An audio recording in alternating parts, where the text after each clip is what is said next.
the long-anticipated final between Peter Gilchrist and Matt Bolton.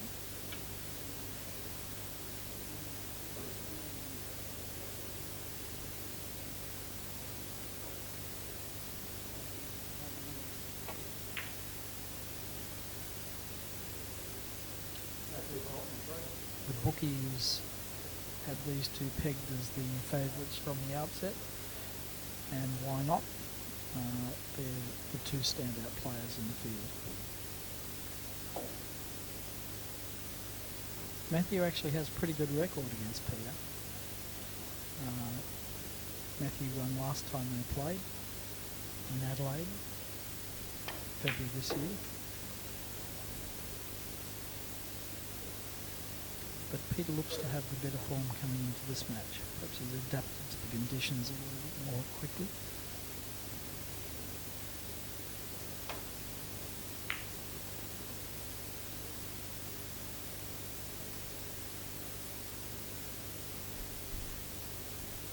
Two-hour final.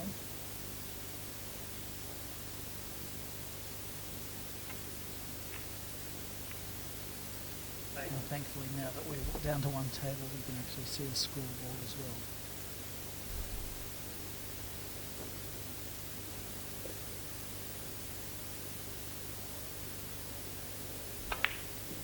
They've both played one match each on this table.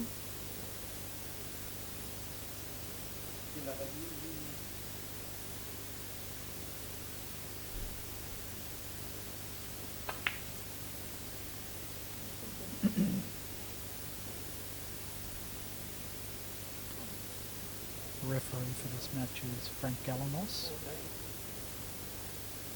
Frank's been the senior referee in New South Wales for many a long year now. Perhaps not as mobile as once he was, but no less enthusiastic. Great supporter of the game, Frank.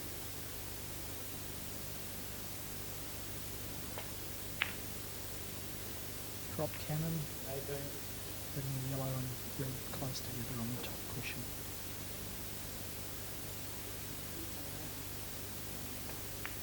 Cannon will push the red over the corner bag. Now we'll come up high from this red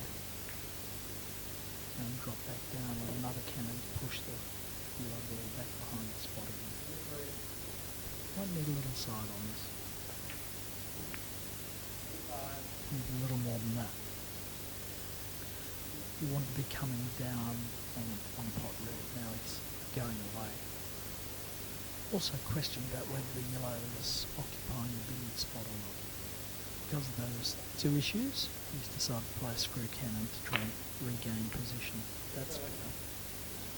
The yellow's gone a bit awkward.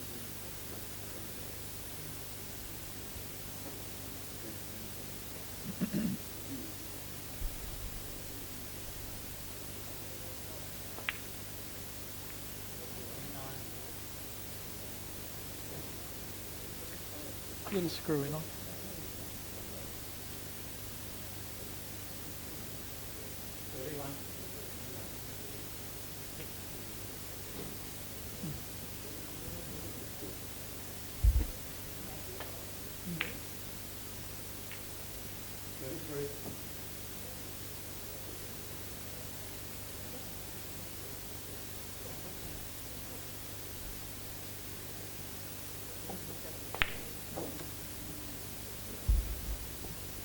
Joined by Neil McLaughlin from Melbourne, gentleman player. Happy amateur, is it all? Happy having it. There were a couple of us. I'd be happier if I was a better amateur. Indeed. I know that. Impressions of the players. Have you seen Peter play before? This is the first time I've seen him. Yeah. He seems quite good. He does seem quite good, doesn't he? The boy's got a future. I think so. What do you like in terms of... Look, it's just the series. Yeah, it's unbelievable, isn't it? And some of the shows. Yeah, so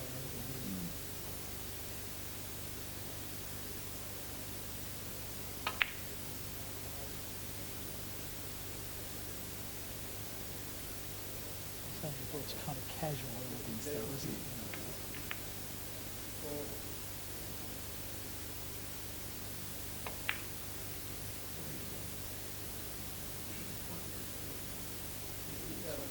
Oh, I hate it.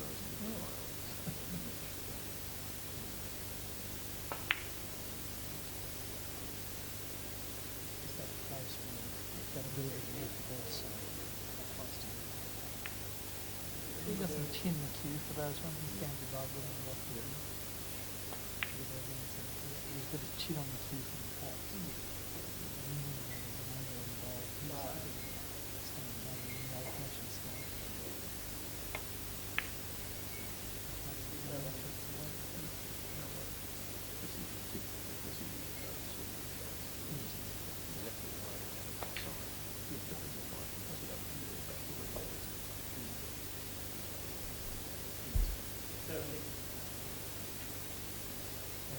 What's the shop sequence here?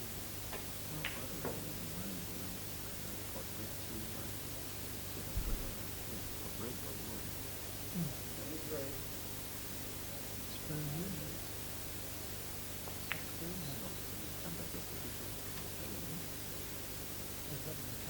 This one's a little bit low, but it can't be too high.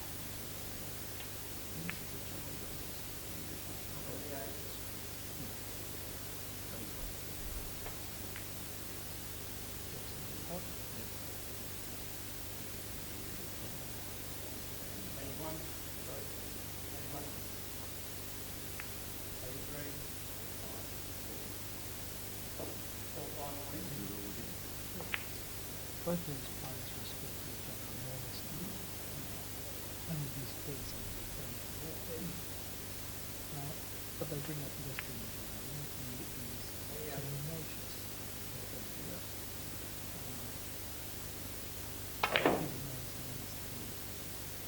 That was a ballpoint crossing in the late, so it comes to the end of the movie. We should have been paying attention.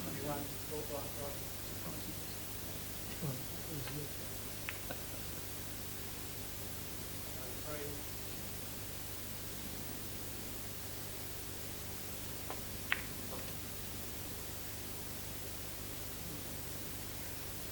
This is one of the best of them, where it grazes up the top side of the middle. Just a bit like that.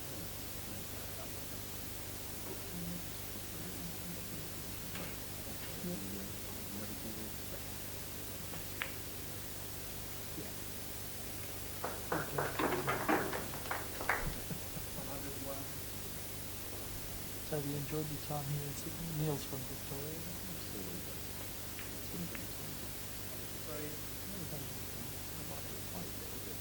Oh, we all want that.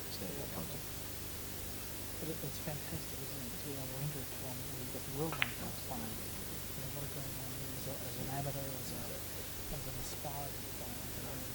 Join any tournament that's got the likes of Gilchrist and Matt Bolton and great players in sports. How many sports can you do that? You can't do it anymore. But, you know, they all show you respect. They all show you respect. Whether you're a beginner, whether you're accomplished players,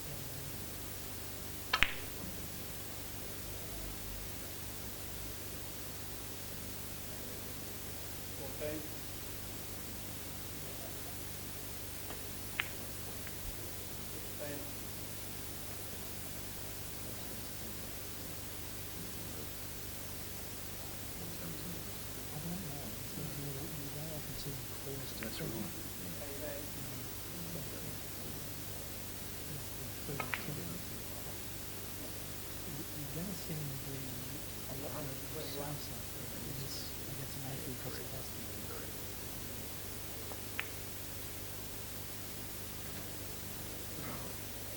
Gives a sense that he's been prodding around until he finds out.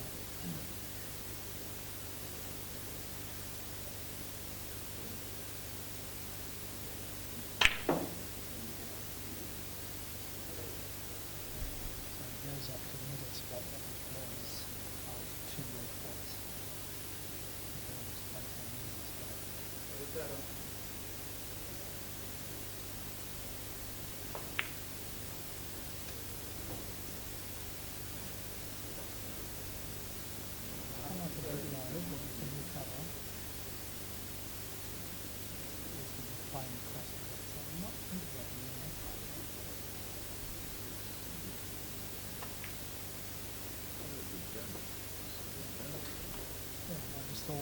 IQ was probably really a bit too high. Like, don't ask me which shot he's going to play until he gets down in the field.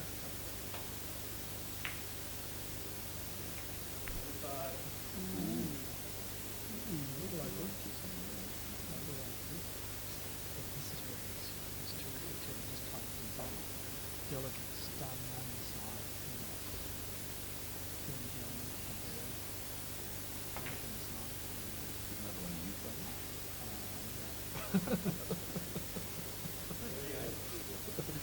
Yeah, I'm better than that.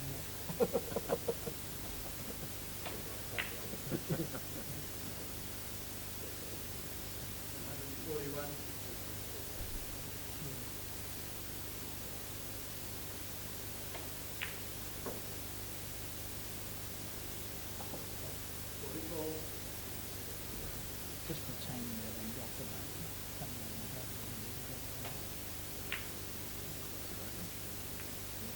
Always a risk of covering across the overlay. And it has been a bit of a cover, so it's escaping a little, but it might not be pretty well.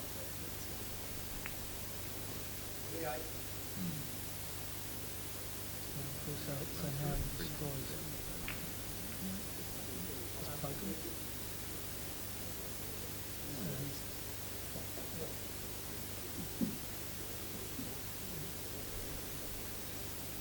Use that little screw run inside and knock it in. Overcooked. Overcooked on 150. That's a significant jump. So his first over cuts. 150 won't frighten Mathew, but it certainly send the campaign back a little bit. So now he's got the shot. Up, run down to that end of the table. Let's check the angle because he's looking for the cannon coming back. In case that cannon will push the bike further behind him.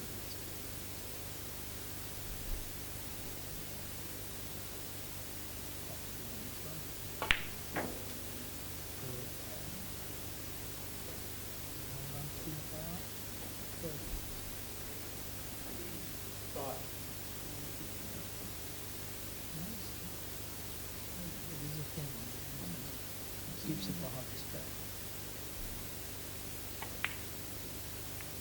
Not happy to me. Come up to the right side of another dot thing. Come back down like another guy.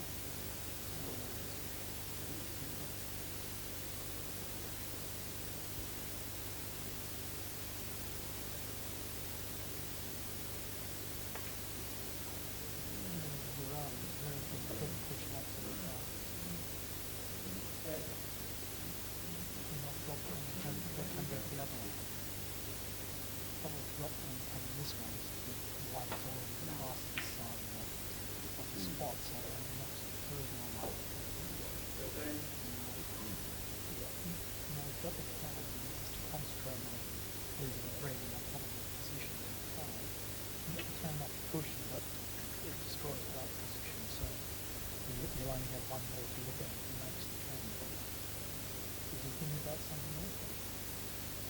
It's got to be the camera, I'm sure. Just slam the long red. Or you could just slot a huge red. That's the, Who wouldn't? That's the way I saw it, Neil. Did you see that one too? I think we both predicted that one. Well done, us. Peter Burke, he predicted that too.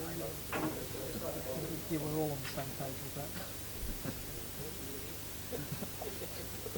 I think you play Canada. Great call. Thank you.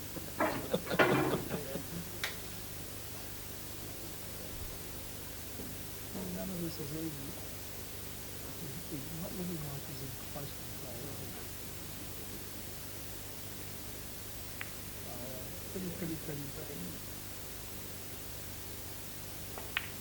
That yard is in a difficult little position. It's only that shot that hit plate taking that kick on the right side of the light to try and push it below the line. Okay, he's got it back onto the line, so So when it becomes high, you push down onto both of them. That was a great little shot. It's, I don't know if he invented it, but certainly his past master of it is Mark Russell from Billiards. Peter is the ranking player at the moment. He grew up with both played at the Teesside Boys League in Middlesbrough, and they're great mates. Oh, cover, nasty cover. And it would be fair to say that over the years, Mark Russell's had the wood on feet, but they are in contrast to the styles Peter created, Mark Russell's. Little Mathew. Yeah. Get it. Oh. Well, at least he didn't leave anything.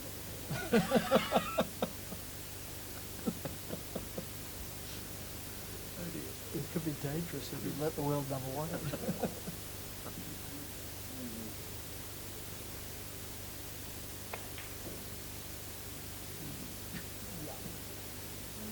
You'd like to have a little further up, a little short. Looking at the camera now. Maybe you can get there. And that's the play of this, with a little bit of right hand side to turn the ball over a bit more. Get it more behind the step. And then come right on the table. Yeah. Back around. Start again. Score 150 to 33.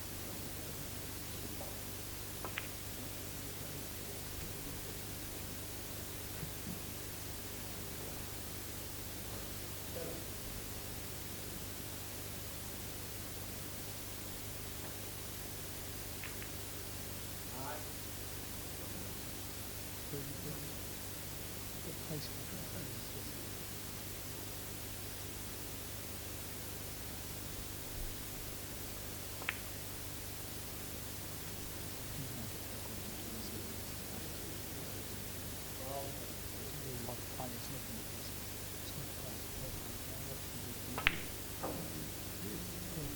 all I can say is try.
bouncing the right up back towards this guy. Just get a little pressure.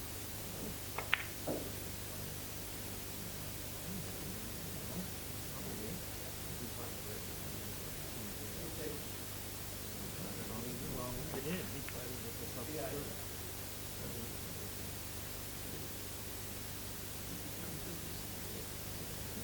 Comment on the shot after.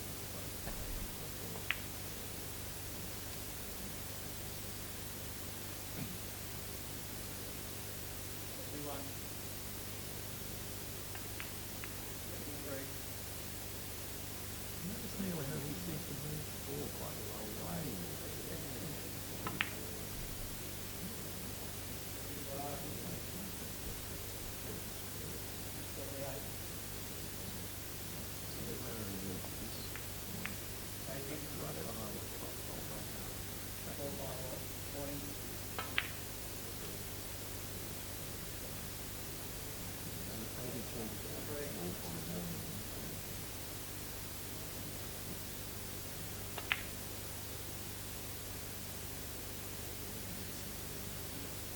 Yes, we are.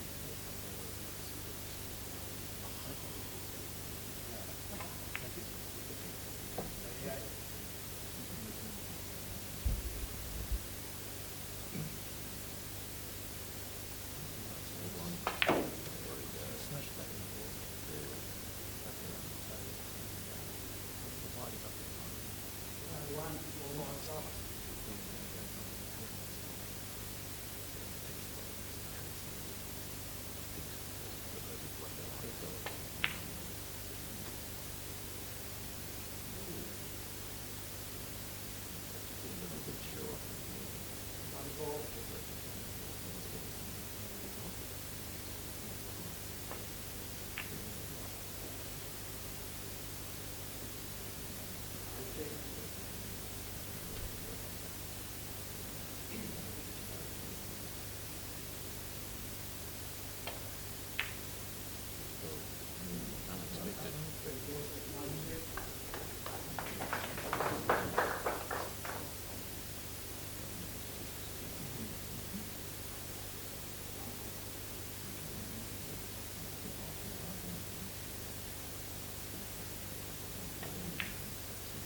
This is David Pitt commenting now at the Hornsby OSL. I'm joined in the commentary by Neil McLaughlin, and we're watching Matthew Bolton at the top of the table as he seeks to recover a deficit at the moment of a couple of hundred behind the world number one, Peter Gilchrist. It's a very nice position here, Matthew.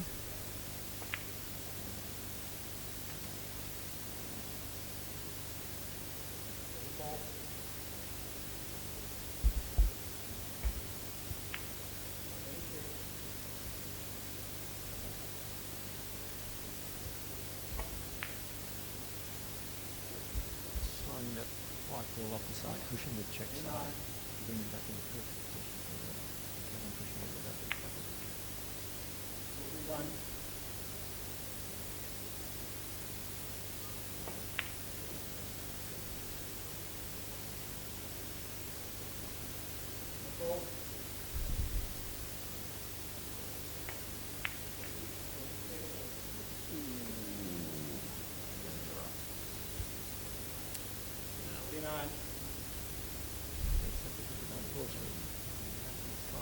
trap the red in the jaws there. Unfortunately, he just fell into the pocket. And he couldn't be sure.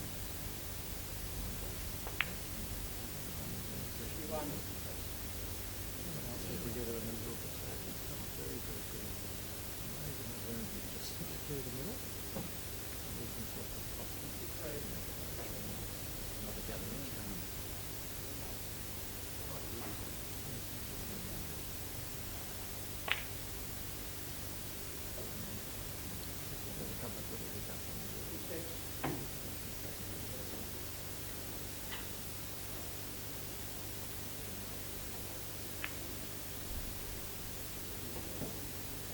Extraordinary lesson Mathew Bolton has simple cabin off the top cushion and it's just slipped past the line with the initiative back to Peter Gilchrist.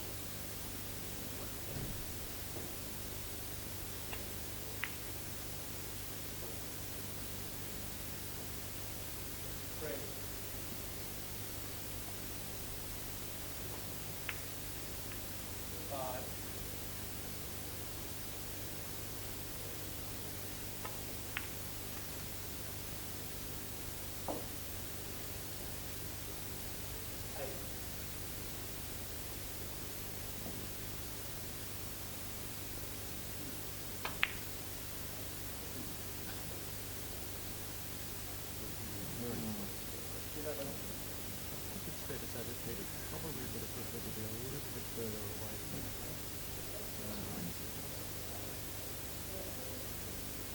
and so that just gives me his position here.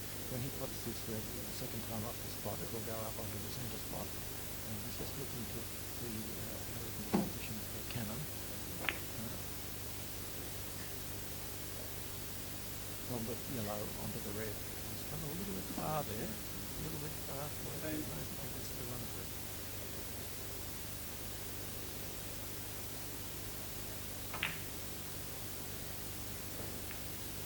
Played it beautifully. Thought the yellow out of port and made himself a simple enough to red and the yellow.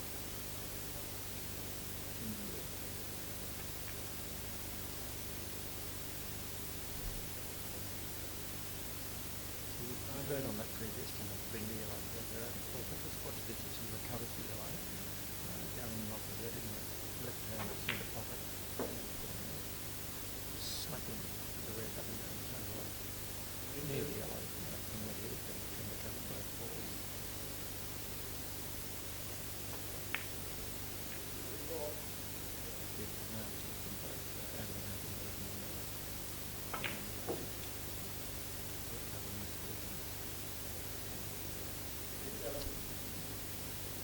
Slow on that one.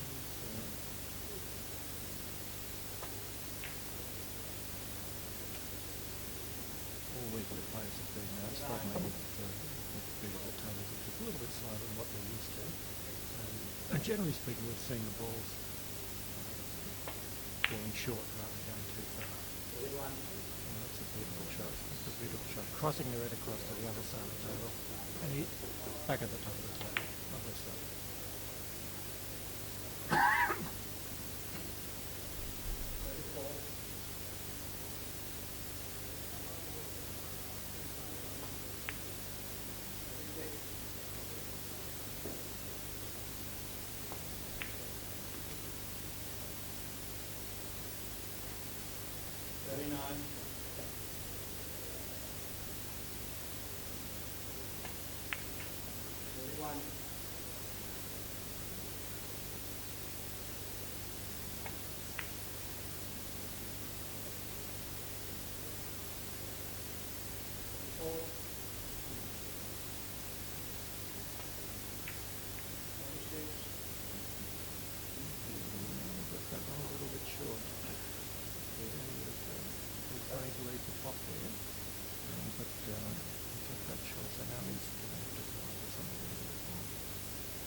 Cannon. He's playing a long years of put that flight into a beautiful position. That's a great recovery.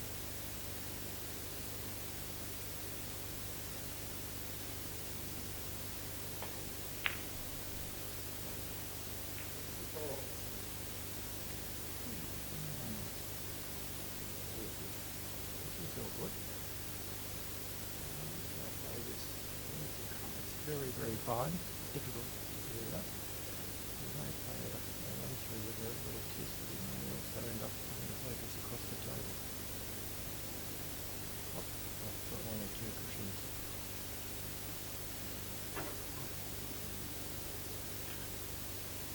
Just playing the kiss shot. Pretty. Simple slow screw from the red foot, just like when you put the red over the top of it. Carry on.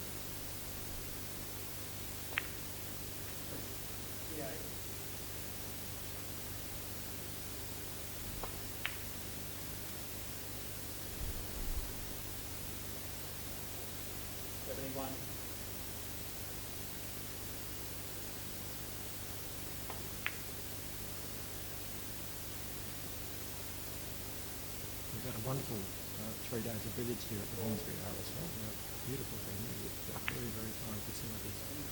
Not just the billiards, but all sorts of other things as well. How have you enjoyed your week, Matt? Been terrific, thanks, Dad.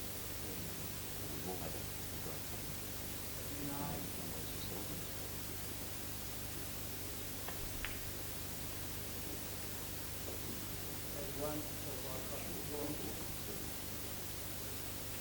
And the size of it wasn't too much.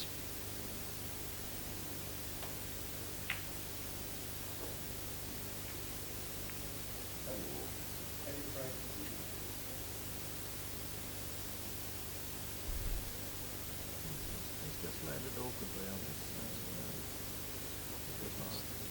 I think you'll find his screw cannon. He uses pace to put the red over the top of it. And you'll want the jewellery because it's difficult to control the ball over nearly 24 feet and putting it over the top of the deep place with remarkable consistency.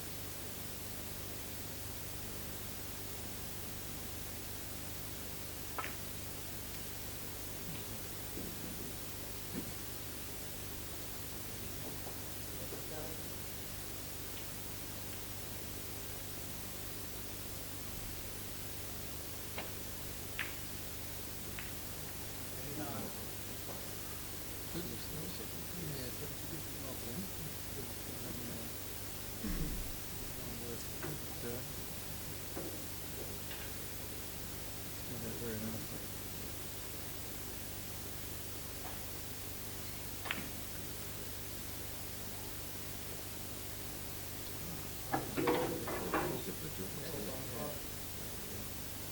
Rather than just playing that softly, Peter's that hard.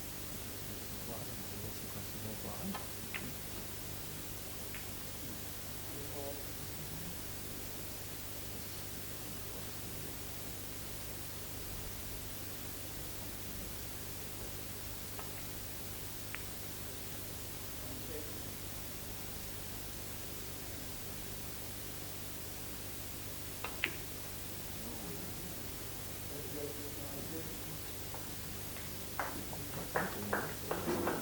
These guys, when these guys listen, that was a good point. No, it's very good, but every lesson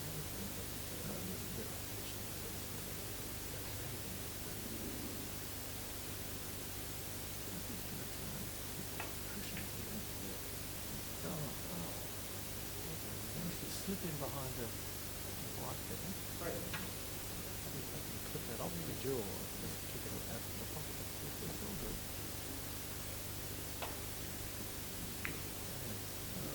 Very good chance to feel that.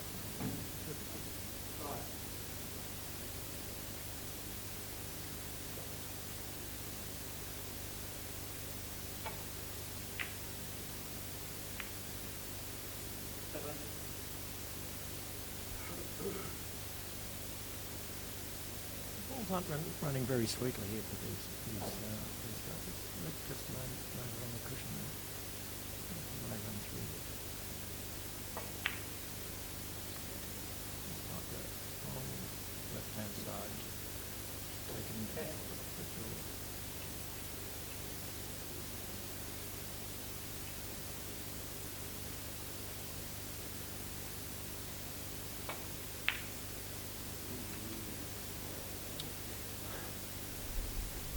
I think it's fair to say that that's what's known in the trade as a fluke. It had that look.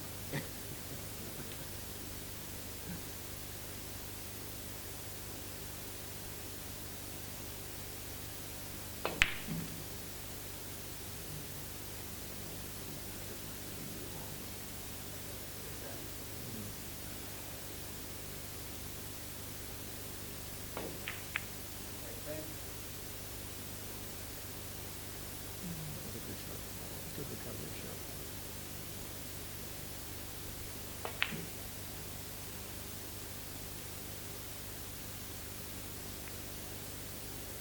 Normally Mathew would possibly play that previous cannon before cutting. I think they tried it beautiful and just play it up towards the middle pocket.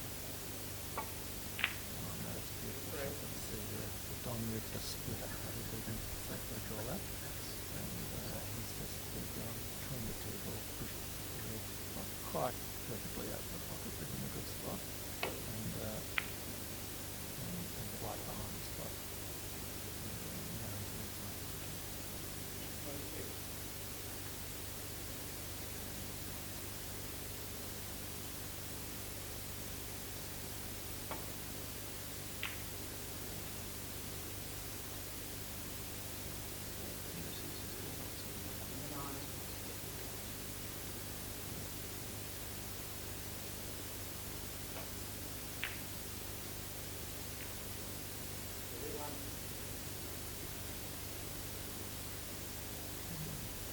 Again, that one didn't really turn up. And it's nice when it's Mathew with the white. Going through this though, there's a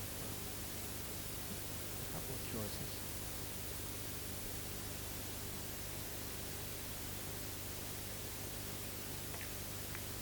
Beautiful shot, beautiful shot.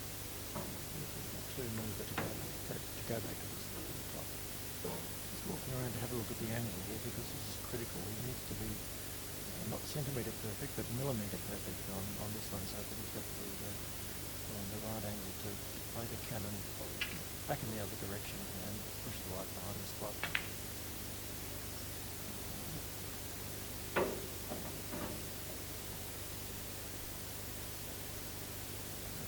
Yeah, cook that one a little.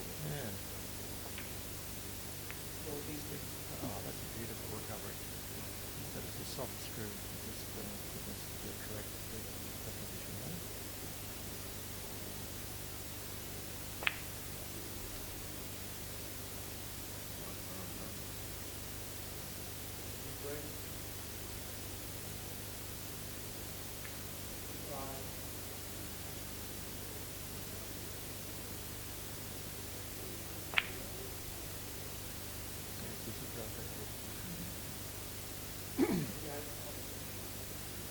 Back he goes again.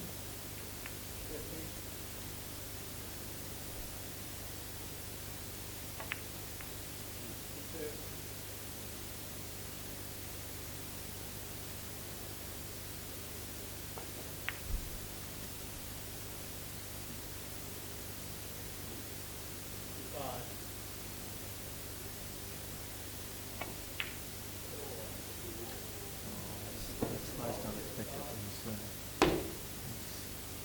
Kick off that shot, and that one just through wide and hit the top jaw. Most unexpected. It's a bread and butter shot. Mathew goes to miss there.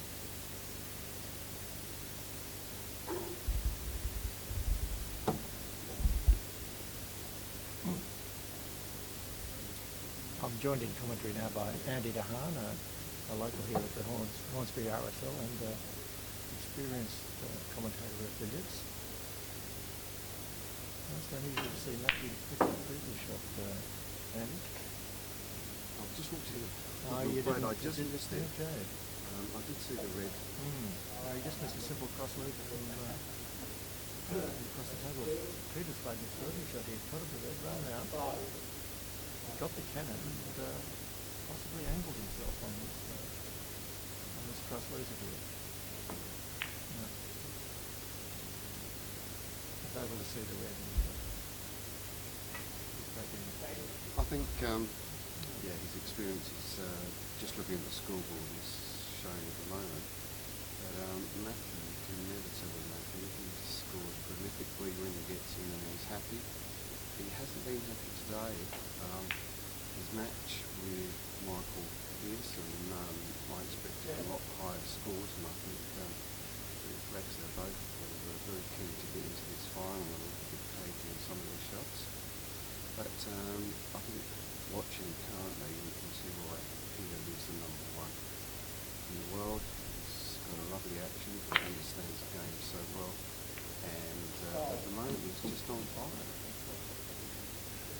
That was a terrific recovery shot he just played there, Andy. Previous shot was just quite fancy for him, but he was able to play a beautiful run through cannon recovery position. The balls aren't running kindly to the play the play. Just thinking a little smothered, the things just aren't quite turning out as they would prefer. So good to see. How are you finding the conditions now this afternoon? Do they look like the tables are running quite happily? The tables are running well. As they have been all week, they're on the slow side. There's an advantage. I'm sure they're trying to bring up behind the spot. It's a real shot. From here, but we're fighting a red, but moving straightforward. Oh, that is a very nice shot from the cover. That's just an outstanding shot. Triple control. Shot from that distance.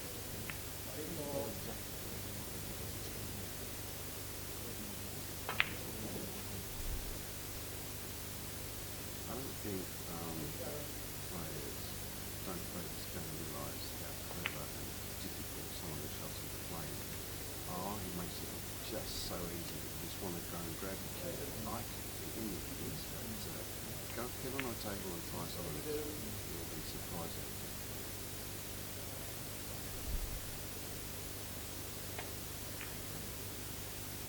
That's right. And when these guys play well, the average player can play a little shot, they play with the pressure. Just play the position that they line up and play. Here's another example of just how the ball can't run and try before them.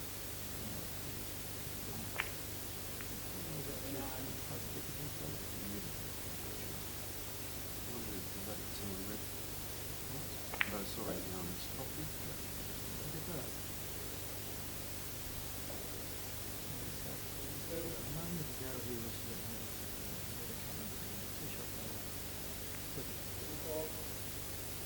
How have you found your time here?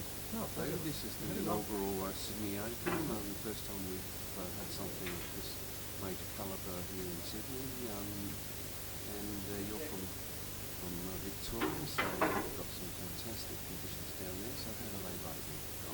This has been a fabulous event, Andy. All credit to the club, the AbsC, Billiards Australia, and the organising committee for putting this event on. It's thank you all for it, but they've done a great job. Quality players that brought into players, including several international players. One of the right course for the world number one. He's showing his wares at the moment. Everybody's doing it. Terrific finishes. We're happy that we can talk to Hornsby RSL Club. So they have supported us a lot in our swing and billiards, and we're hoping they'll put the same event on next year. Everyone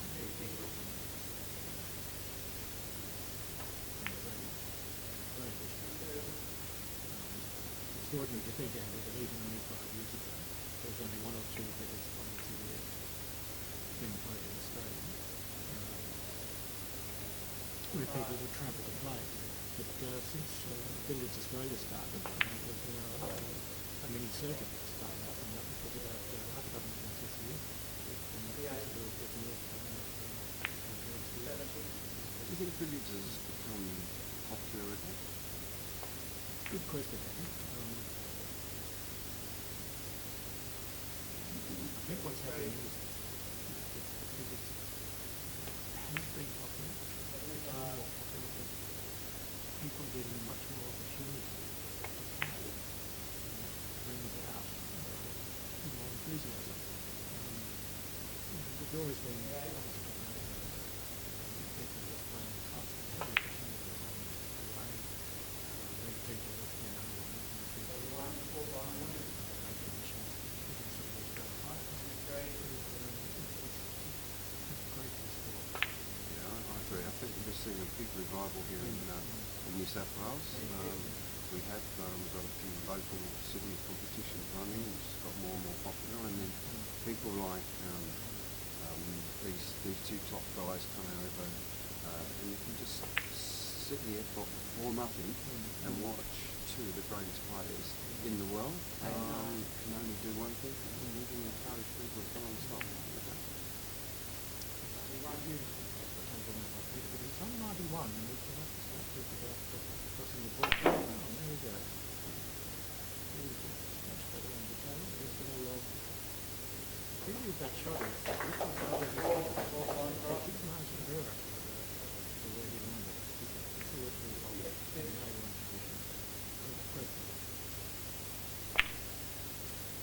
They just seem to know exactly when the right time is to do that line crossing.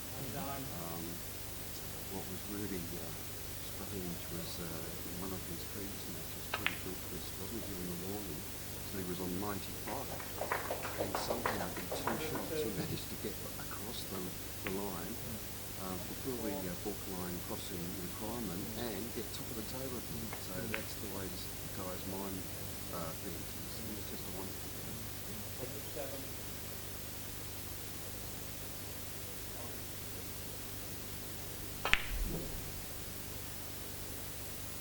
Screw back off the side. Just back on.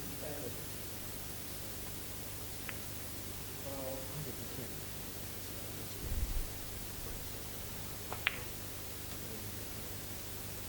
Still going strong, isn't he? No, he's just motivated. It's like chilling peas.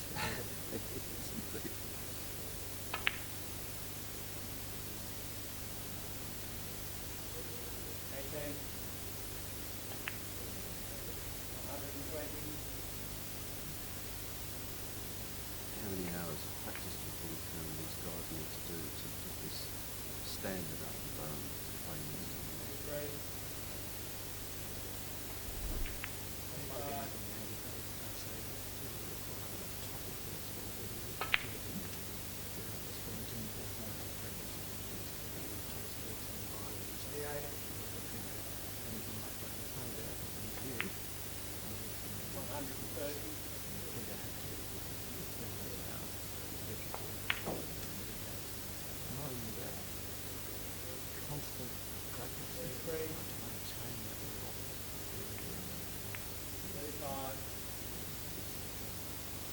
It really is playing this game. It is a profession.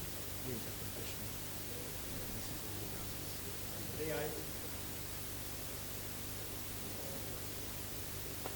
We're very fortunate that he dedicated his time that much so that he can actually show people what you can do if you have to spend the time and put the work in.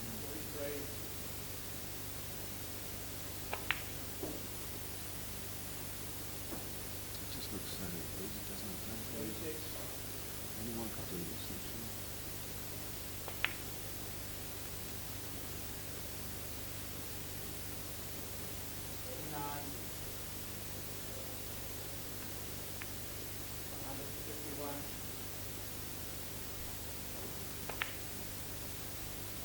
These little recovery shots, I love the way he just goes behind, in this case the yellow ball, and just nudges it back to the spot.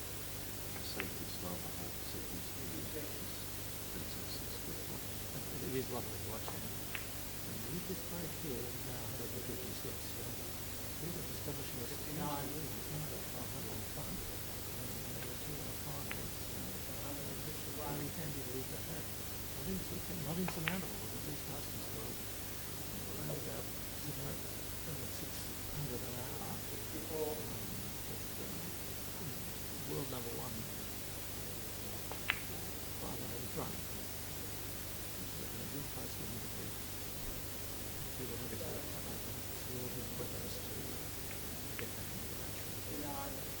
another shot. It just doesn't look like missing, does it? With over an hour to go, maybe. Might be getting a little bit of Billiards.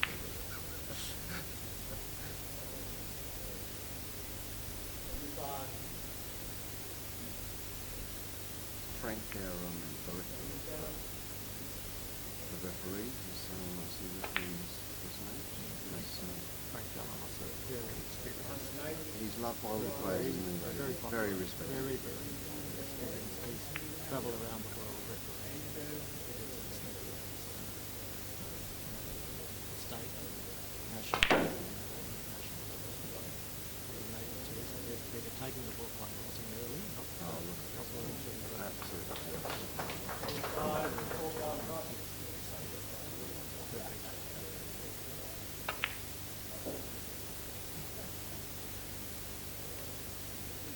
This is very unusual here.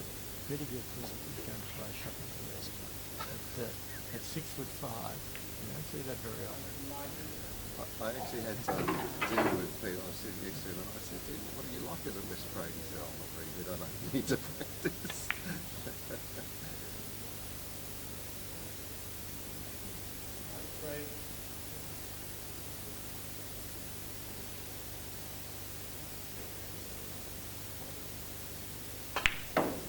I think the highest break in the competition at the moment is 218. Yep, it still stands at 318. Danik Lucas from in one of the round robin matches. But he's just motoring along here. 200 to go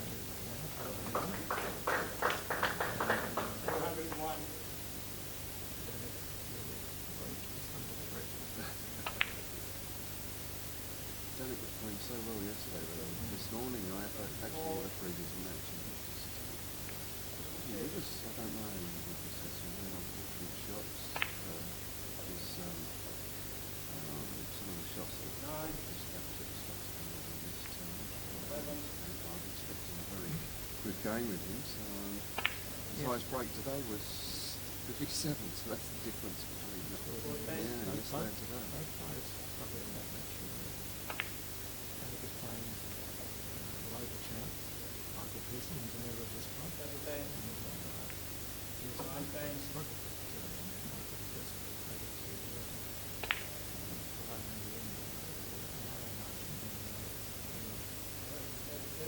Really wasn't. Never hit the hearts. Michael's heartbreak was 54. And both those guys can score hundreds just in practice, just walking around the table, chatting to you even about it. It was surprising. Just got into a little bit of trouble there. Didn't quite get the previous shot. Rather than what's going on. It's recoverable this position. Just a slow drop cannon, probably off the top cushion. We'll see how this turns out. This is a slow shot that can just go nasty on you. It doesn't appear to have done that, Andy. Did I ever doubt that it would? His touch is fantastic. It's come out really nicely. He just needs to work out how to manoeuvre that yellow back behind the spot and probably take him, I would suggest, 2 shots. And we'll see he's motoring along there again.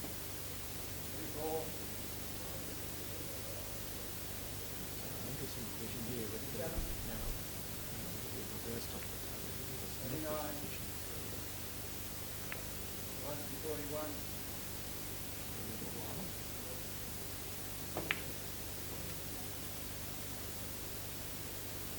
What time do you say that's enough on the upper and cover the eye? Just keep pushing to say the 7's go the pyramid spot? Not that far. He'll be trying just to keep it as close to the spot as he can. Once he's there, he'll bump it up towards the spot.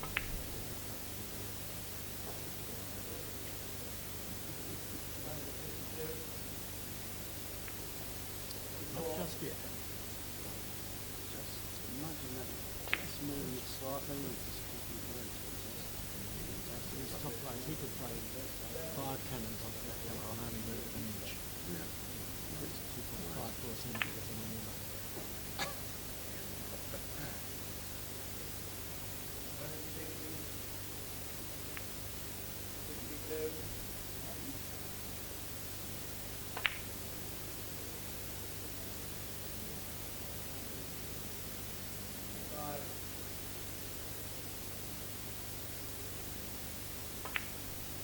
He's well on his way to imagine that it's a right back line. Absolutely. 268 to go. Perfect position. You could easily pass it 300 mark before the white to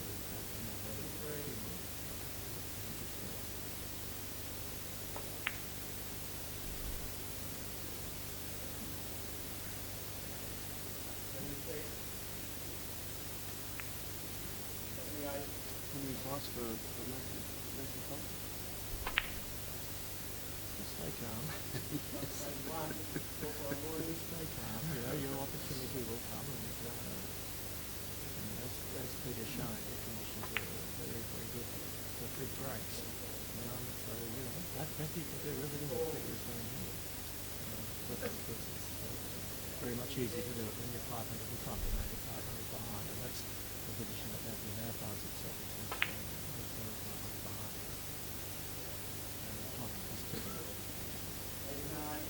Just under an hour to go. They still got 11 and they still got that fifth line crossing He does. in the next one now. 9 points.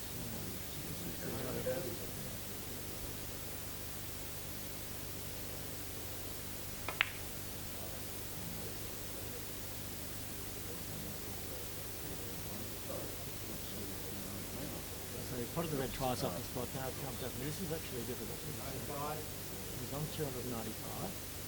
He needs to cross the white ball into balk. Either this shot or the next shot. It doesn't have to come out of all. No, it just has to go across the line going into towards balk.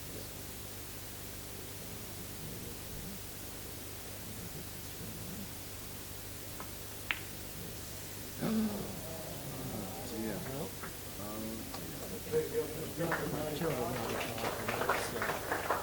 it's really put Mathew under the caution. And I think the unfortunate thing for Mathew about white is involved, so he's not going to be able to use that until he gets a pattern of it, or it's a difficult shot going off. He's going to have to play some very good sequence here, Andy, to recover that white ball. But ball number 6, 15-time Australian champion. He knows how to do this, and he's good enough to do it.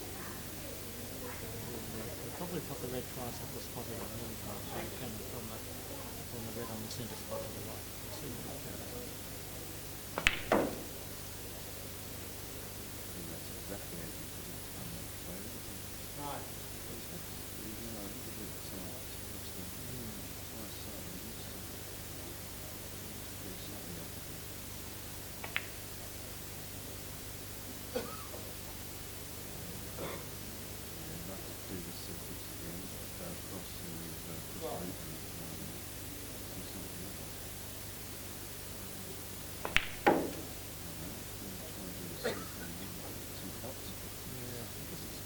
Harder and harder. It is, just still a bit short there, leaving it short there. Quite a tricky angle. It's easy enough to score, but not so easy to get the position if you like. Caught that a fraction thin there, Andy, and he's quite brought the red up as far as he would like. He's going to have to play something. He's going to have to play forcing shot here, because who knows where the red's going to end up. Actually, that may middle just look at this now, the ebb, not quite, it's pulled up. As the balls have been going all week, that one's pulled up and is short of the perfect position. So is this long thing, is this possible for him? Oh, definitely possible. I don't think it's playing that because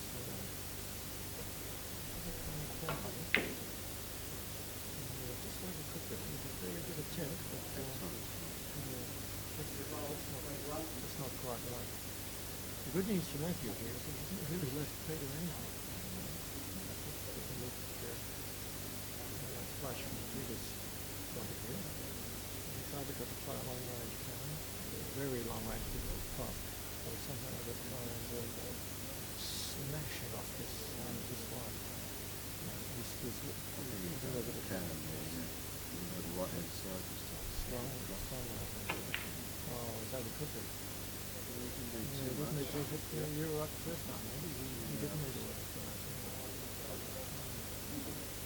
And Mathew gets back to the table with a great chance here. Easy opening as well. That was a bit wide, so...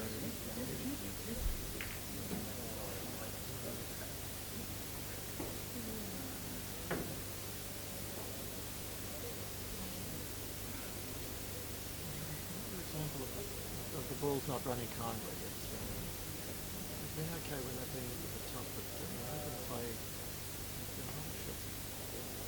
I think we missed it. You wanted that thin, but not quite that thin. Yes, just all together then. That's the spot there up.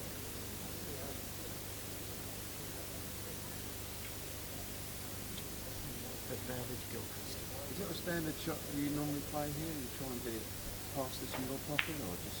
Oh, he's playing this softly, so some people play this softly to the drop. I prefer to give it a bit of a whack. Depends on the pace of the table, Andy. If you've got a slow table like this one, a lot of players will change strategy from hitting that off 3 cushions to playing it more slowly off 2 cushions. You can still get into more or less the same position. That's what Peter's done here. Yeah, we've got it as well. And you don't have to dog it or something.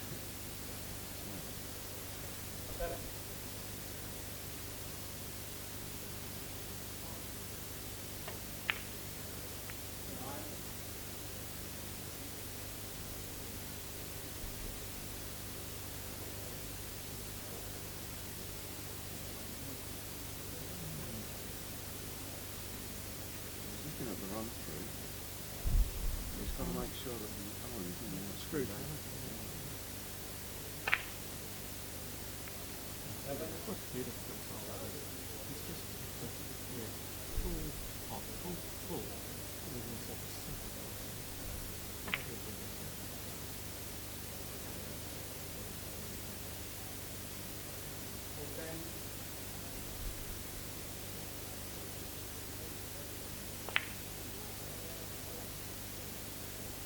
perfect stunt shot. Perfectly online for a Presco to offer there. We've got a very good crowd here. I'm thrilled for all these budding billiard players to see how it should be done. It's a fantastic experience, and people have really shown us the intricacies of billiards and how to control the ball and get them into a position that you need to sport. It is a good crowd, Andy, and you can't see this on the broadcast, but there's actually 2 viewing areas here at the Hornsby Artist Hall. There's plenty of space in the billiards room, 6 tables, of course 5 of which are now covered, but there's plenty of room for people down in the billiards room to watch. There's also a raised viewing area, more or less above the billiards room, glassed in, which is where we're sitting, where there's quite an enthusiastic crowd watching and commenting on the game. And it's quite good fun when you're sitting here. If you're sitting in the billiards room, you really have to remain silent, so you can't sort of discuss the game or think about the shots. It's all conducted in a breathless hush. There's a bloke when they're serving the tennis and so forth. But up here, where it's soundproof, people are free to offer their opinion And advice. And advice for the shots that the players are offering. We had a similar situation years ago at Toronto, near Newcastle, where the first Open Australian Tennis Championship was played previously. That championship was confined to state champions. They happened to put that up so anybody could play. We went to Toronto and we all watched through the glass, and it was quite good fun.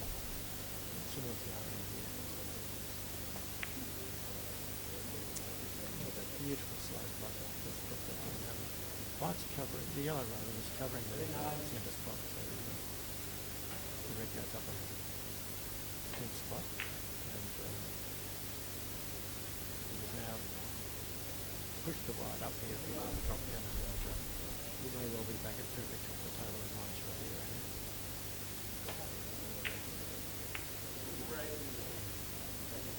You don't think of watching these top players, whenever they hit the second ball, they're always nudging it exactly the way they want it. They don't hit it obliquely or straight. They always just nudge it towards the pocket, which makes the whole thing so much easier. And there's a lot of skill there. Oh, absolutely. It's deceptive. He's landing full on that second ball. It's very easy to get that one. Leave the red ball behind or to push it onto the top cushion. So it's actually the secret of billiards is the contact on the second object ball. But it seems to be pushing it exactly the way he wants it. A lot of skill, and everyone here is just admiring how fantastic they got his one. He just left one well short there, Andy. Not what he wanted. He needed to be another 6 inches of a foot further on from that. But look at that thing, recovery shot there. It's nice for, as you say, landing, Pushing that red towards the pocket. He needed to shot that was soft screw, but just lob on yellow. How important do you think it is to hit the cue ball exactly where you think you're aiming? It's everything. Skill in all cue sports, that's the skill thing. Not only to pick your shot, but to execute it. Hitting the cue ball where you want to is really why these guys do all the practice. What's he done here? Slipped himself too close, but the virtue of being pretty straight, so he's just been able to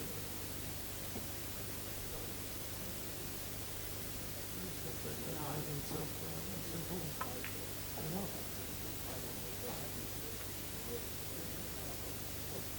Recovered so well from little hiccups that they had on the way, which was bringing the average player untucked. But these guys are so good that they recover in 1 or 2 shots. I really think that's the big difference between, a good standard club player and one of these professionals. But they get into trouble, they know how to get out. Well, that's one of the major differences. Of course, and the other major difference is that these guys, when they're in, they stay in. That's right. The club players that get in and they don't stay get in into trouble very easily, quickly.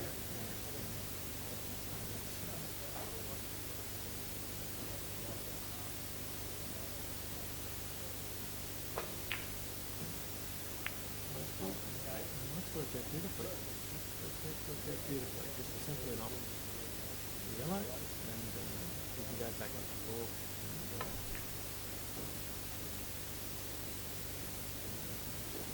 So would you take the yellow first? Conventional wisdom is that you take the long one first, Andy, but Peter. Peter, and he's very flamboyant. Yeah, he's got another idea. I think he would like to work the red to the left-hand side of the yellow. Oh, this is probably pop one down and try and recover the yellow. Push it back up. This is a very difficult shot. What did everyone? Screwed back. To go and up the yellow. You don't have to hit this hard, so it's a bit difficult to control. But look at this, this is perfect. Absolutely perfect. What controlling? That ball is covered. That ball is covered nearly 20 feet. And we covered within 6 inches of where we want to hit it. Here we are. Oh, wasn't I here 2 minutes ago? No, not that long, Andy. I'm exaggerating again. Andy, I've told you 1,000,000 times not to exaggerate. That's right. there's a name for this particular sequence. Is this the postman's knock? This is just got the bite slightly off position of postman's knock. It should be exactly in the middle of the top cushion, which is in the right. We'll be able to cope with this.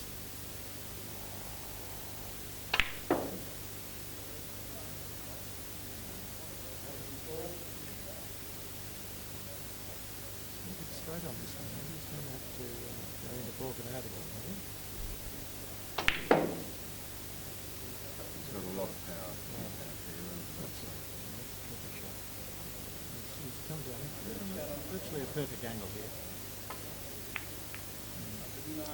Now, both Mathew and Peter prefer to play the same floating light, but they kept the white ball off the top cushion.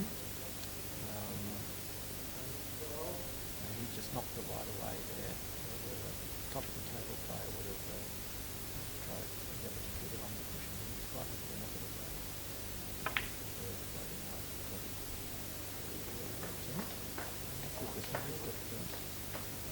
Floating light. The yellow hiding behind the red. Just watch this to see some real three-ball billiards. It'll be fascinating to see how he handles this.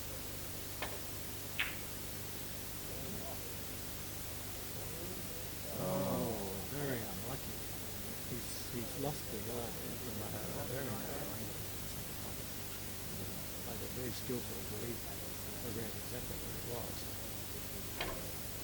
so how many shots does he now have? Well, one more, because he's knocked it into balk. But the rules say 15 yes. happens. Yeah. Once you lose the light, at this point, this is the 122 break that Billy's just made, which is he's now 600 in front, just under 600 in front, 43 minutes to go. Big eyes. Oh, it's a massive ask. Yeah, Mathew would have to produce an incredible finish to get it back to this match. He's a player who's really got his tail up. Now we saw from that shot that we had to fire forwards on the ball line. You and I, we played a match a couple of days ago where we changed the rules where you could actually fire backwards, and I thought that was a much better way. It was less negative, and you had to keep trying to score. What's your view on that? Yes, and it was an experimental rule which has been brought in the short format of the 150 up game, where they're trying to encourage more attacking play and reduce the advantage of the player who pots the opponent's life. Part of the thinking there is to essentially eliminate the double balk, or even the single balk from the game. So, What's your views on that? oh, fantastic! Yeah, because I think it's really good. the short format game isn't actually working. It's meant to be, a faster and more attacking version of the game. But in fact, it can get bogged down into sort of safety battles and people potting the light and double balking the light, which is exactly not what was wanted.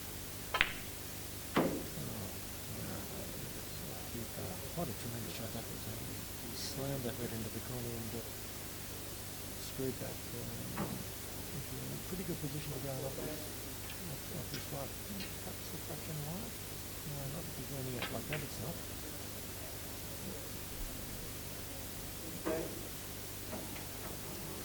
It's interesting watching him. So you need to know all cue sports that I'm aware of, in that it is the only cue sport in which going off is a scoring method.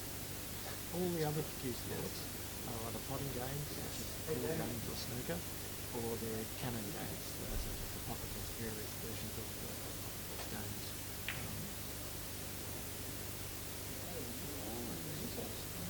Unexpected misfit by Peter. He's left Mathew in a good position here, and just a lazy 600 is what I do. It's just not happening. Just not happening. But that's what happens when you've been sitting in your seat for a look at this match. This is tremendously skilled.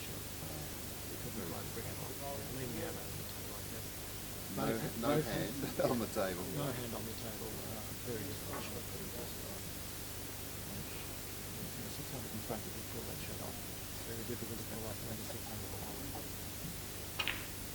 Yes, I was saying earlier about the unique feature of English billiards is that you can employ all three of those scoring methods, and there's no other game that you can employ more than one. Fascinating. One of the hardest shots is to get the maximum shot, which is a 10 ball shot. And at one of the recent competitions, one of the guys, I just bought a little sports car and offered my sports car for anyone that could do it, and lo and behold, someone did. So you're down a sports car. I'm down a sports car. You don't see that very often, do you? The 10 shot? Very rare. It's very rare indeed. I've only seen it about 3 times in 30 years. You're right. Very uncommon car. Because it's not something you can really play for. It's Just handling it. What happens when you have a lash on the ball flying over the table and you go in. You can score 10 points by potting the red, getting a cannon, then going in off, and also potting the white. So all 3 balls off the table in the correct sequence.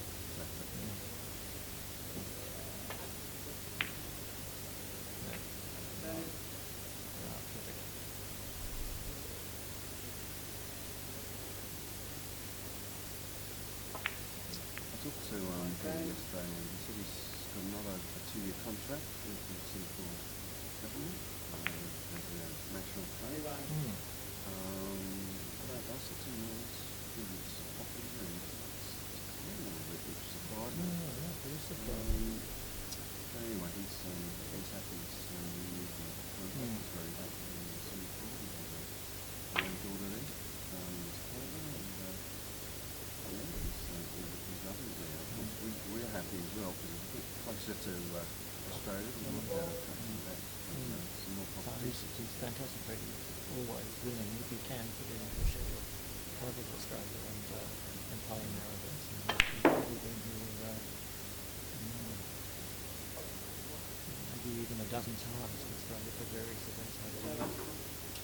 Going back to when he was runner-up in the World Billiards at the age of 21. Extraordinary. Yeah, and I was after saying to Peter Taylor when they said that you need a 20-year apprenticeship to know about snooker billiards, and he proved them wrong. Well, he must have started when he was 1.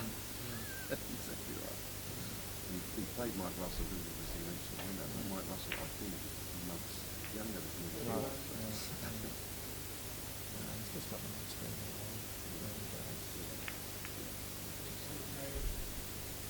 Just playing the other time,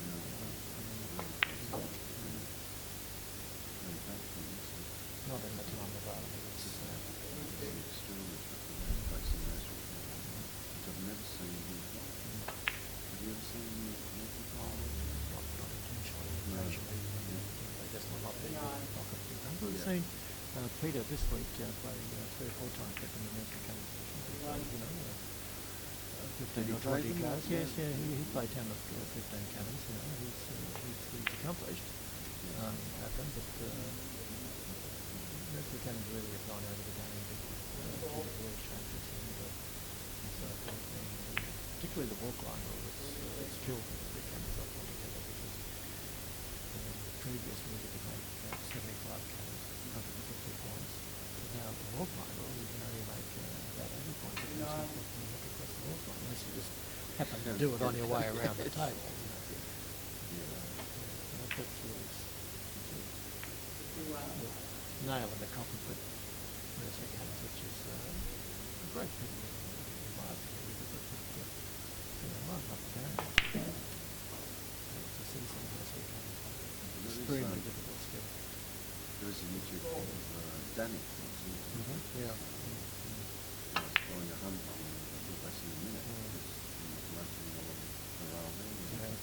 What's extraordinary about that is that the last 10 or so cannons, he just plays free-handed with both hands off the table. That's right. Absolutely amazing. He's just wafting the cue along. I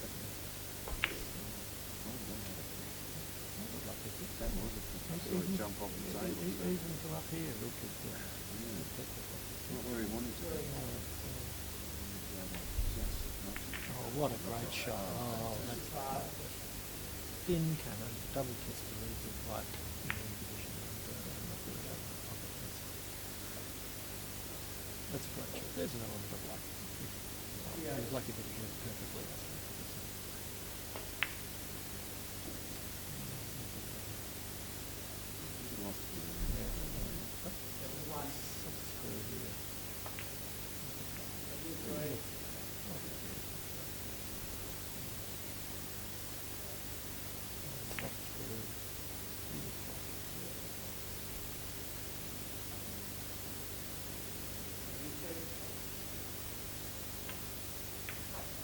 I was very surprised to learn that this cue for the size commanding is a standard 58 inches long cue. I was very surprised to hear that. I would have said 50.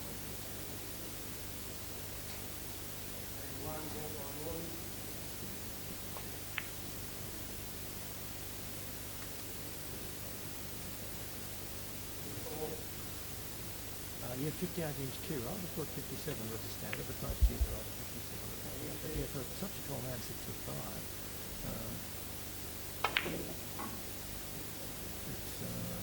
it's quite surprising that he doesn't have a longer cue. Seems to be working for him now, Andy.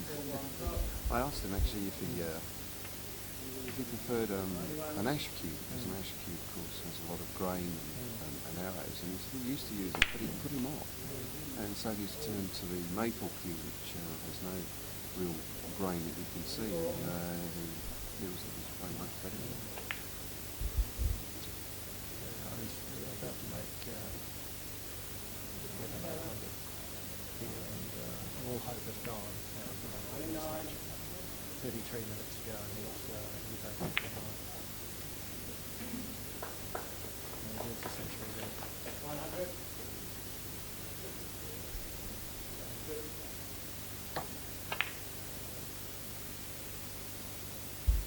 So it's not 100, Peter, and he's at the top where he just scores hundreds every time. So we're still trying to see if there's enough time for him to break that high break prize. Must be plenty of time, wouldn't you think? No, plenty of time. He'd be scoring at the top of the table at around 5 or 6 minutes 100. So yeah, he's for another 500 from here. If he breaks down here, he's another chance at a nice race.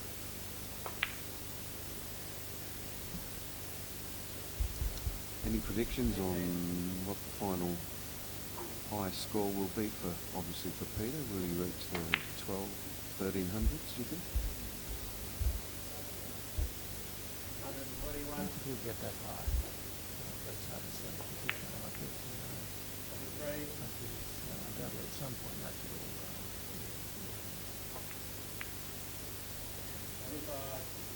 come to the table and make something. He's too good a player to just let we could continue on this style. You can't score when you're sitting down. I think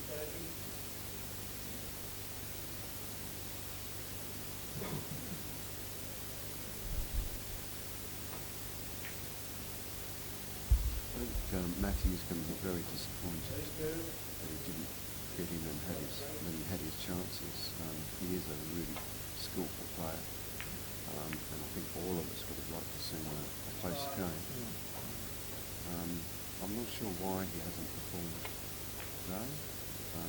Yesterday he was knocking balls in everywhere.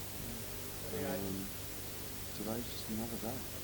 Very much so. And in his semi-final against Michael Pearson this morning, was distinctly scratchy. He missed a number of straightforward shots and just wasn't at the top of his game.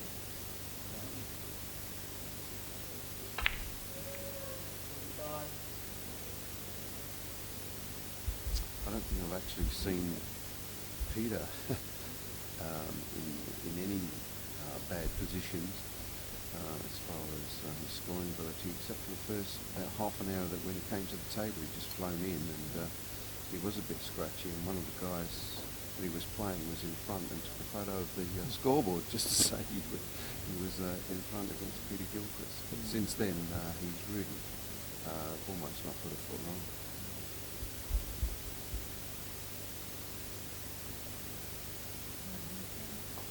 Very flat kind of with a beautiful shot. Middle shot, strong side, off the side cushion, just get into the red. That's the ideal. When you're playing a long distance kind of like that, the aim is to leave yourself about 6 inches away from the red, from the object ball that you're trying to play. That gives you maximum flexibility in your choice of your next shot and your ability to control it.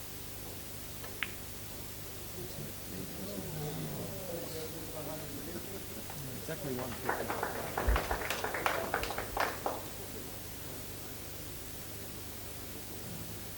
Good speed and nearly 800 as well.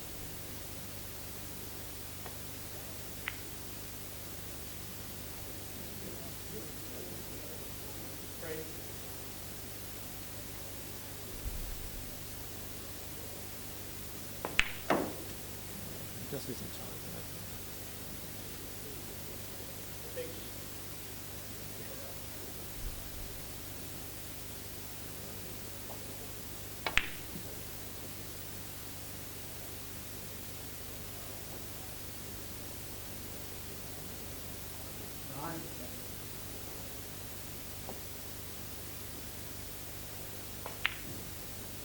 Oh no.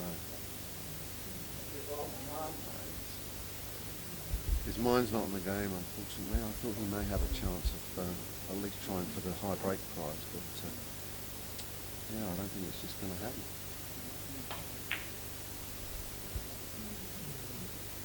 That's unusual. Having both 5 minutes in a row. Mathew gets a second chance here. And it's not much of a chance, but if you can just make this, and What a beautiful shot that is, unfortunately, just left the red. Right.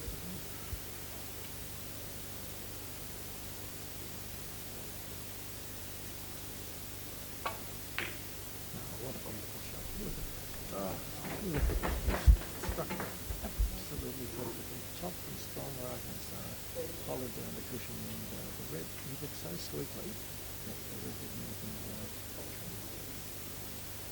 back into the didn't go past the middle spot. Didn't go past the middle spot. And look at this now. So finally he's got his opportunity to show us and Peter Gilchrist as well what he can do at the top of the table. Oh. Not quite. That kind of was a bit wide there. He's Right. just going to have to do a little bit of time bringing the red around over the centre pocket.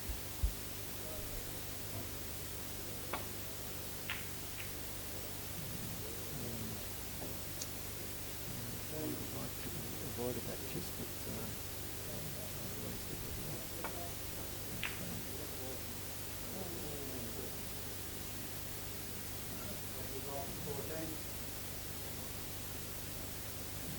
just not running Matthew's way.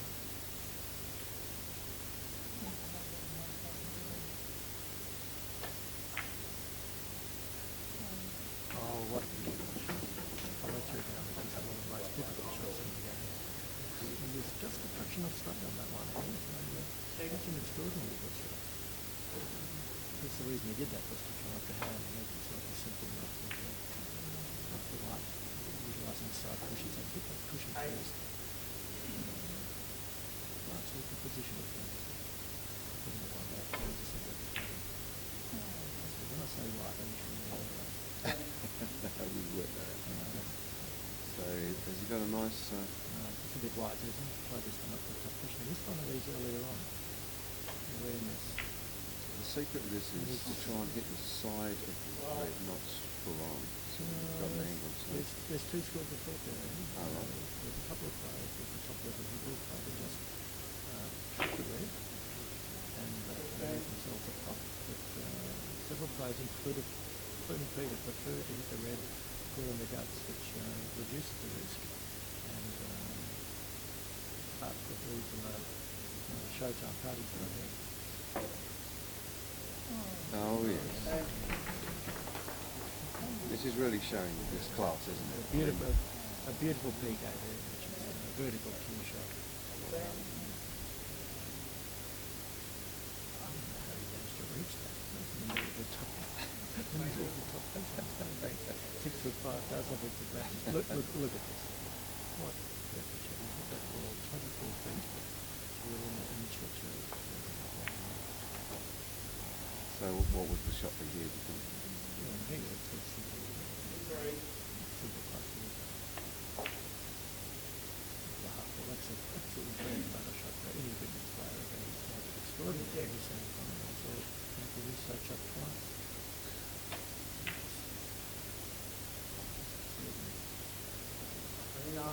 This is one of the skills I notice is when they go in off, or who the person has it in the centre, they absolutely make that red go, or whatever the object ball, go parallel with the side rail, so they always leave themselves a really nice drop cannon. Big secret to this game, of course, keep the ball away from the cushion.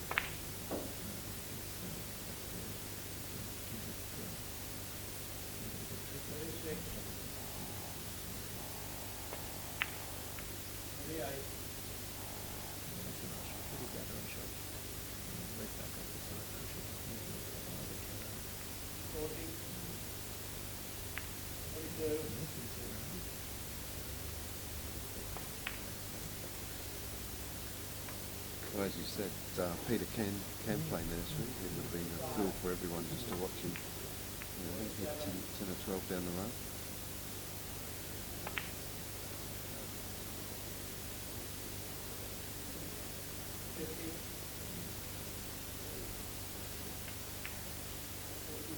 The nice thing for referee Frank is that he doesn't have to do too much wandering around when they're up here. He can just stand there and admire the game and pull him out every now and again. He's not running around the table. That was extraordinary, Justin. Peter actually miscued there. He still managed to stay back 5 feet. I think he's telling the crowd that he did do something. That's a lovely shot there. Strong side, he just chipped the light back towards the spot.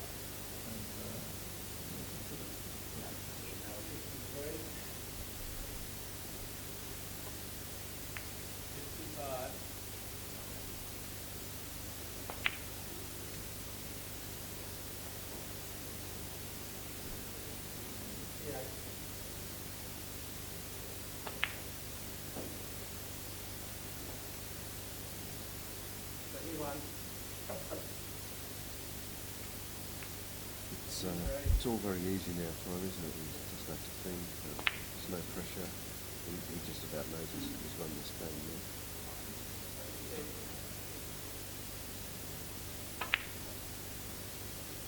Yeah, quite right, Andy. There's very little pressure when you're 800 in front. And actually, the converse is the truth. There's very little pressure when you're 800 behind. So and you often see somebody who's gone on the bench.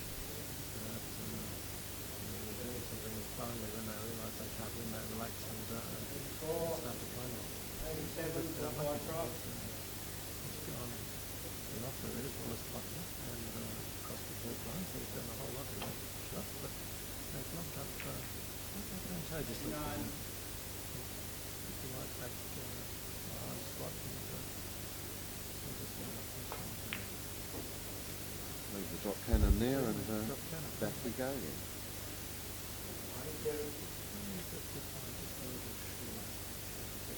Beautiful position, just gather 3 balls together.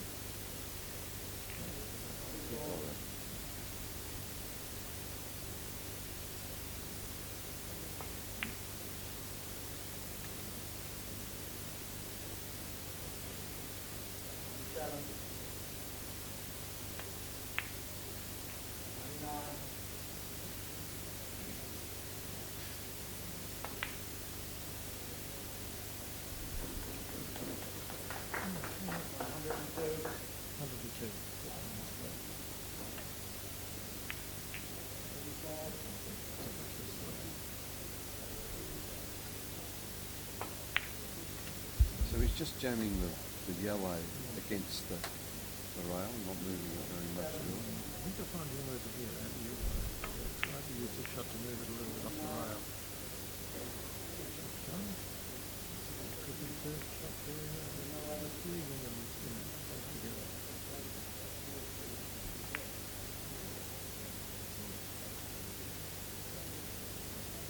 It's not quite an easy game, isn't it? And as we all know.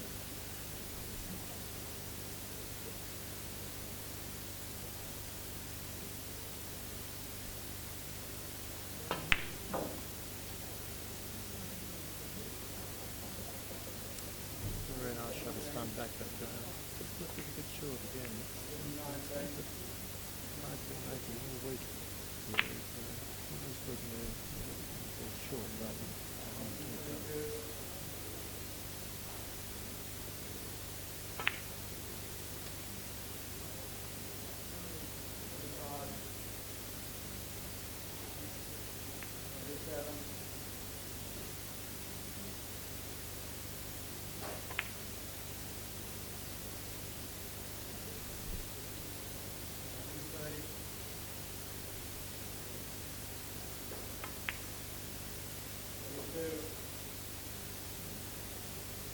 So now there's less than 20 minutes to go.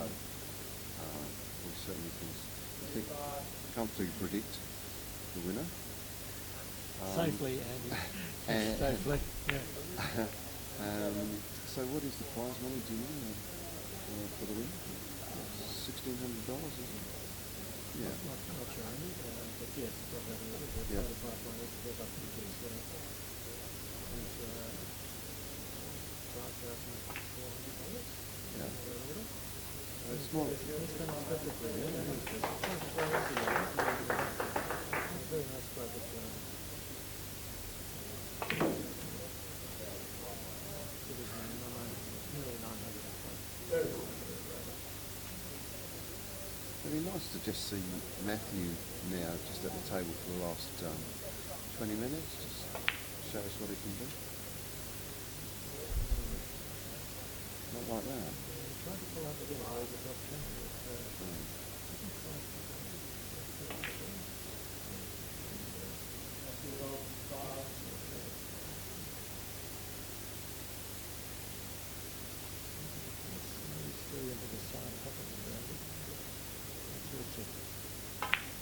No, I think he'll run through. Unfortunately, because the reverse side went slightly away from the pocket, he didn't quite get it, but what a fantastic effort. This is round the table. That's good. Just the way things are picked up. Not only did you get the kids, you also left the simple.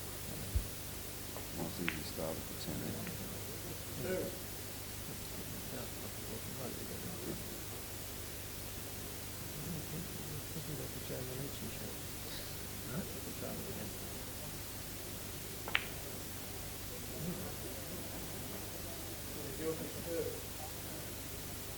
Having a bit of a chuckle. I think his hand hit the corner pocket. It's the brass. Yeah. It's a bit tricky. Nearly all the tables here have raised pocket brasses. So it doesn't really make much difference in snooker if you're really playing them in the pocket. But in billiards they can cause some degree of difficulty when you're playing a shot from in the corner. Well, what's your recommendation then for those? Well, they can be converted. It's quite an expensive operation, but so they should be flush, is that right? definitely preferable that they're flush, and certainly new tables and the pro game are flush. But there's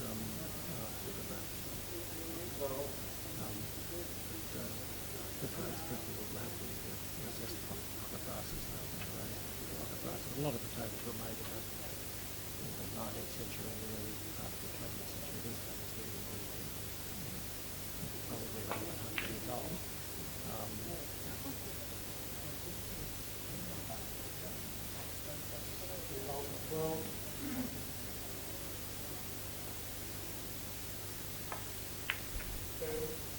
A very nice set of tables with this. Enormous match set of Empire and Smith tables. They're probably about 100 years old. I think you're just about right. I think 1915 they opened up the billiard room, so you're just about on the money, I'd say.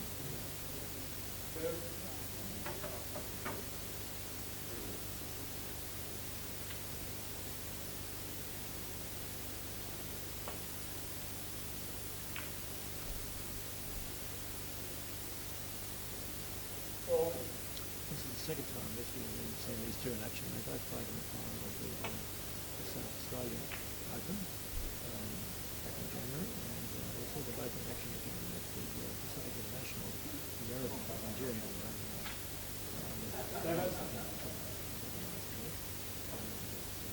Australian National and Australian Open good fields of top class players, including these two Victorian I understand that the Yarraville Club has moved their tables to another location quite close by. Yeah, they're really brought in the club as a temporary measure. They located outside to a new room with more tables, 8 tables. Have you been there? Have you seen I've and you're happy with it? Yeah, very nice. Thank you, very good work. The tables are really first class. Very good facilities.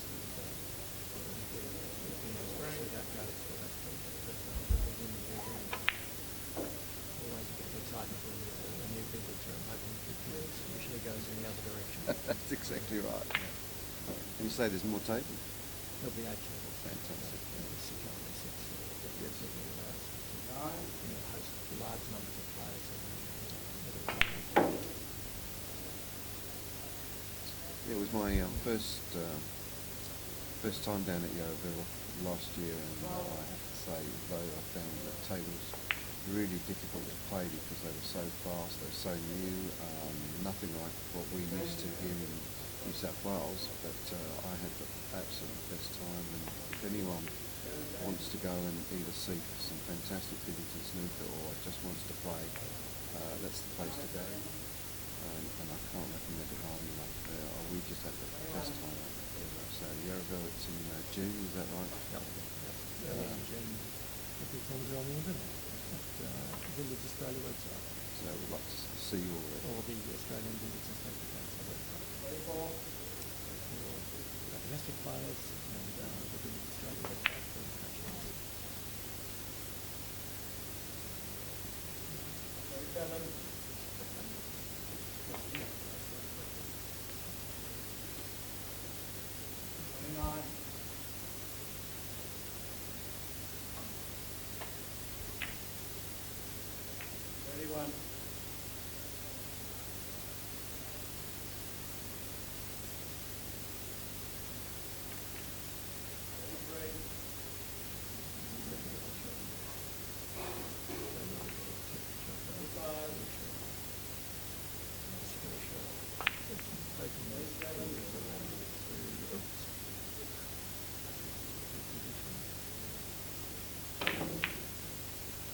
One of the things I find interesting about billiards compared to snooker is in snooker, if you're so far behind, you can just concede the game and say, let's all go home and go and have a drink at the bar. But in billiards, that's not the case. You just keep going till the clock goes.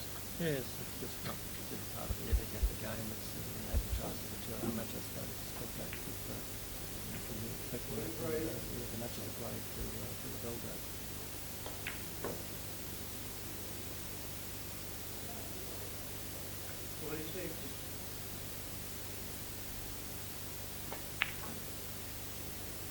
And the scoreline in this match in no way reflects the relative quality of these two players.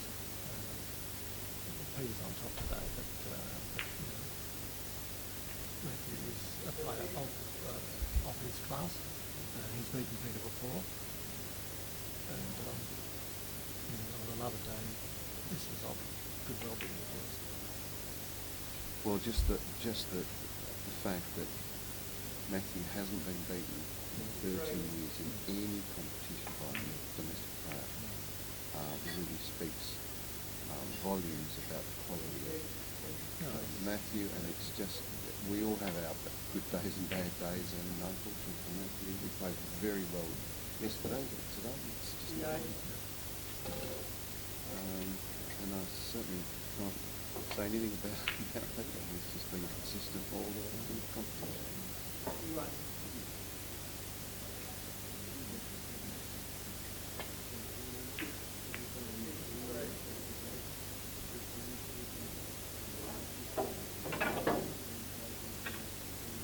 This isn't a great position for the average player. It's not the average player. He's just now turned that around, knocked the right near the spot, got it around, and he's back in business. A club player would look at that cannon on the side cushion and wonder, what the hell am I going to do here? Exactly, just reaching the second ball. The other qualities I think that I've noticed with just watching him is how quickly he's around the table, how quickly he plays his shots. He understands and knows the shots without having to think about or stop them and think about position. He just gets his straight away. It's just another big tick in the professionals. I think it's unlike most other cue sports. If you go into where the fast playing is actually a big advantage, because usually in a time match, in which you can score more quickly than your opponent. To win the match, usually they spend less time on the table than he does. So you like this, maybe could certainly spend less than half the time on the table to still win a match easily, just by virtue of his rate of strike, which is tremendous. There's no slouching that's fast scoring about him. He's a very good player. He needs to get this round the table, Bolton crossing, and of course, how simple is that? And he's got a ball in the centre.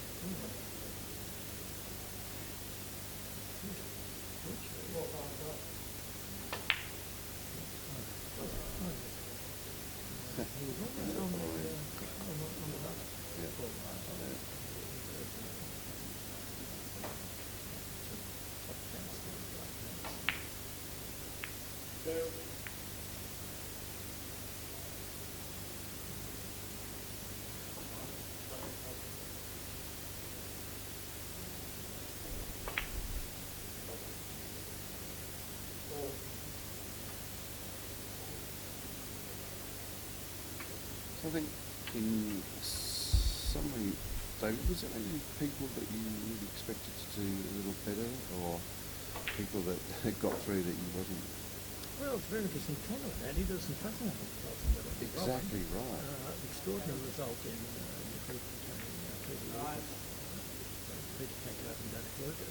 Grant Shooter played in that group, beat Danik Lucas, who is one of the clients, and holding the high rate prize still here, so he's going to keep it.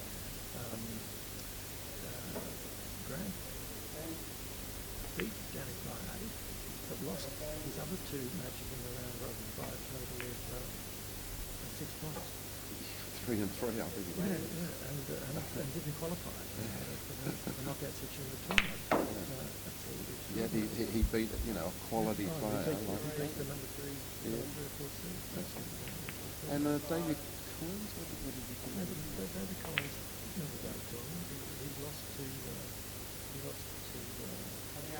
Adrian Hinks. Adrian Milton was very unlucky to miss out on a lot of fun. He beat Dale. He won 2 out of his 3 matches in the round robin, and yet on points differential he didn't go through to the knockout section. So very unlucky result there for him. A pretty strong group for Adrian. And how do you feel about your own performance? You're always a very strong competitor. I was just delighted to be up here and to play the matches and make a couple of breaks here and win a couple and get smashed by Wayne Taylor in New Zealand. The butcher from... The butcher from picture from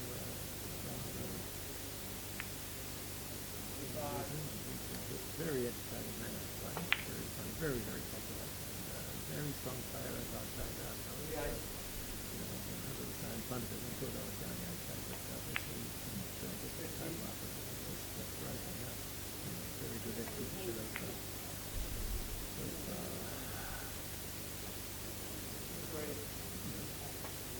I think his open billiards is very good. Well, one of the interesting things was in New Zealand, they don't have the quality of players that we have to play top. So they only see the players that play open, and of course Wayne is one of their top players, and he plays the open game, so everyone wants to copy him. So you don't see very much at the top.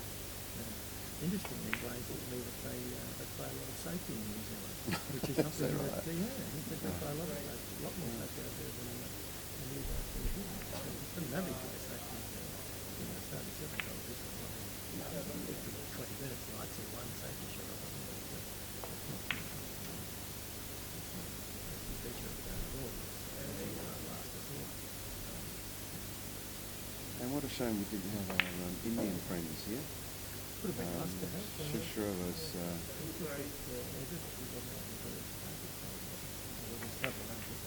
yes.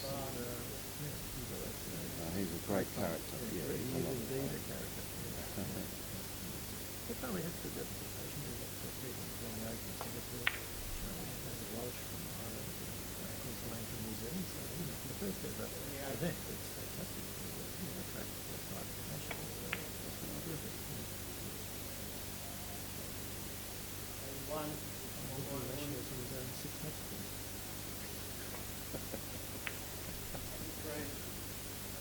Now that was a nice shot. Just nudged it and just pushed it back. Backwards on the spot there.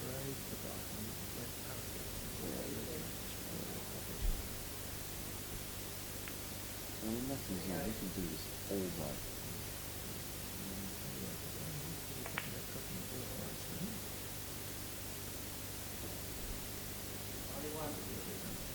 No. Do it now.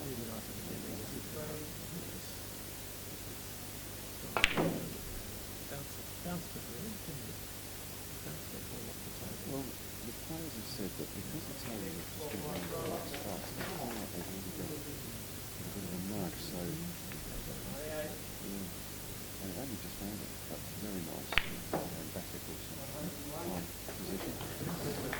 Yeah, and he's made 100, he's very happy about that.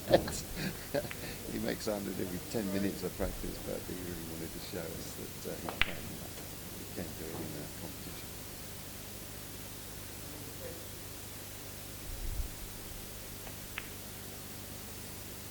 Peter too will be very pleased about you making 100 because he will be quite happy if he just sit down. Quite right. He's been on his feet 5 out of the biggest stage. Big ask with the quarter semis and final all being played on one day. So he's going to be a heavy schedule on Friday, Saturday, and 5 hours a day. So, it's mentally very draining, isn't it? Having to concentrate all the time. It's very draining. It's physically draining.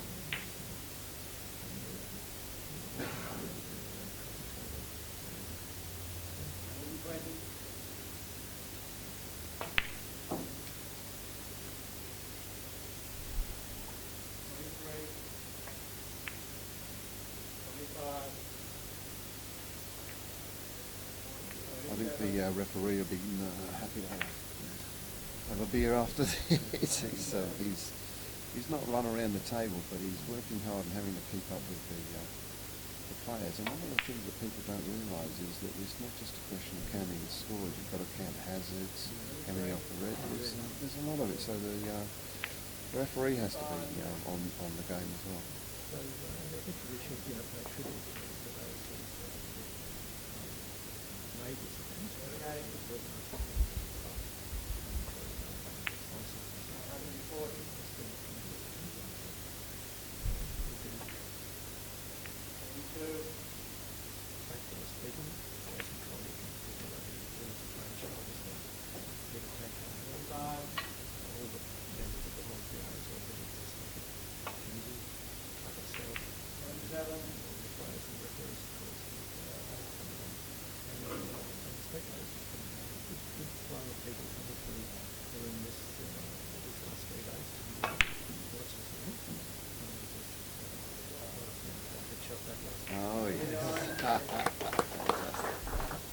Party done.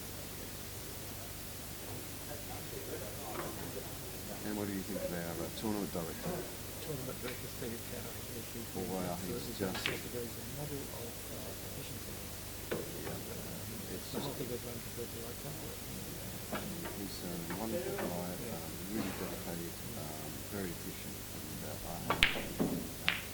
I can't give him enough.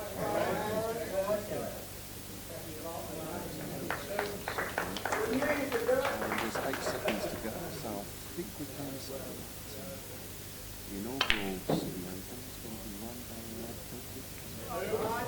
and he got that was a very, very entertaining. So thank you very much, David, for your commentary. Thanks, Andy. Yep. And we look forward to seeing everyone next year. Indeed, and now it's back to the studio. Okay, gentlemen, I'll hand you over to our president to read a bit about the closing ceremony. Do you want me to do that? What we're going to do now is we've got 2 auction items.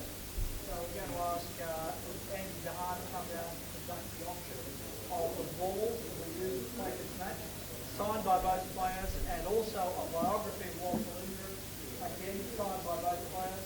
And we might get these folks down and bring them into the room. So we'll do that again, turn the lights on. So did you say that's signed by Walter as well? It's not signed by Walter, he can't be with us. So just let me grab that side.